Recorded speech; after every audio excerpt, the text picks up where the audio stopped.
Hey guys, how's it going? Kevin Cleary here with a first impressions and a bit of a update video, because I want to not just talk about this knife, but I want to talk about the fact that I've got some pretty awesome viewers. So let's go ahead and take a look at the knife first. For those of you who don't recognize this right away, this is a Peter Rassenti custom knife, the Satori. Now this is the mini version of the knife.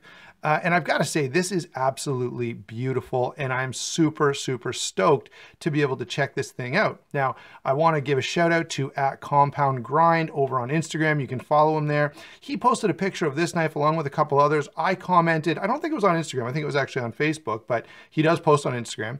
Anyway, he posted this knife along with a couple others. I commented about how impressed I was with the knives that he was sharing, and he said, hey, would you like to check some out for review? I'm like, yes, I would. That is amazing. So this is the first knife he sent along. He sent a couple, and I will be getting some more from him. So really, really stoked about that, because he's got some impressive knives. So huge thank you to @CompoundGrind or TJ for sending this along with another knife that I'll show you at the end of the video.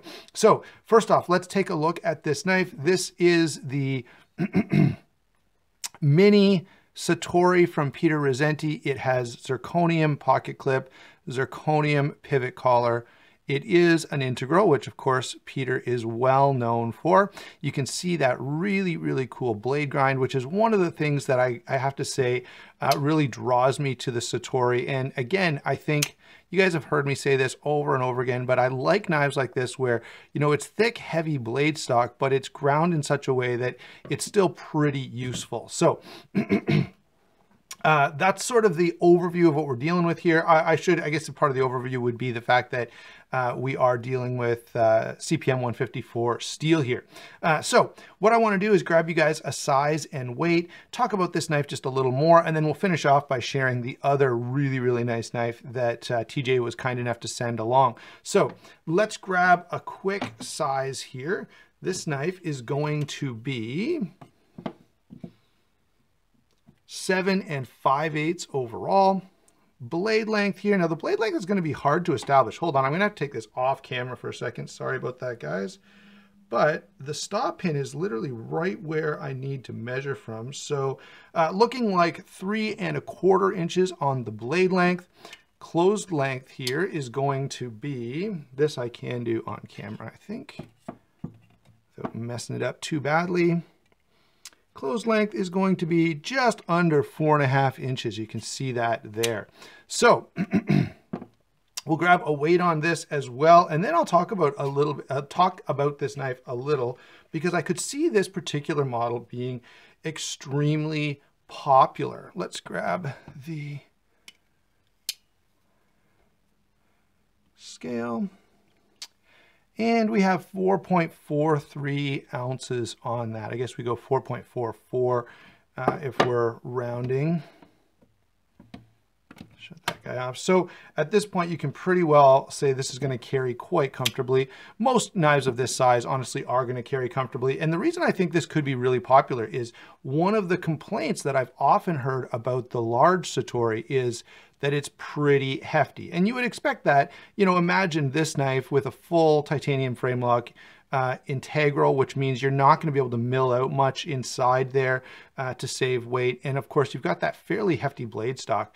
I will have a measurement on that for you when we do the full review. I just don't have my calipers out, and I'm not going to stop the video to go get them. Anyway, this is a knife that just by its nature is bound to be a little hefty. And so making it in a smaller version is going to appeal to a lot of people. Let me kind of show you a little bit more about this very interesting knife. You've got this nice fuller on the blade, top swedge here, sort of a Spanto style grind. So you've got a flat grind here at the tip, which is going to add strength and durability. Now it still comes down to a fairly fine tip, if I can get that to focus well. But then you've also got a hollow grind here with a bit of a recurve. The great thing about having a hollow grind here is that you're going to do it's going to allow you to do some slicing much more effectively than it would if you had this thick blade stock and a flat grind. Very big sharpening choil here. I don't know on the full size if a finger can fit in there, but you can see there's there's no way I would get a finger into that choil without cutting myself. That said, though, the ergonomics do feel really, really nice. One of my issues, generally speaking, with smaller knives is they're not very hand-filling. They don't feel very comfortable. I don't feel often like I can get much done. That is not the case with this little knife. So there is the Satori. What a gorgeous, gorgeous knife. It is an absolute joy to get to handle something from Peter Rassenti. I'm a huge fan of his. And in fact, now that I've been handling this knife a little bit, I may have to start saving so that when the Spyderco Paisan drops, I'm able to pick one up, because this is so, so cool. And honestly, guys, a Rassenti custom is not really something that's a realistic option for me, especially at this point. But even, you know, it's just not really in my wheelhouse. However, the Paisan is a little more realistic, so long as the Canadian dollar doesn't drop too much more than it has already. Anyway, let's set this knife aside, and I want to talk about the other knife that TJ sent along, and that is this absolutely gorgeous LT Wright.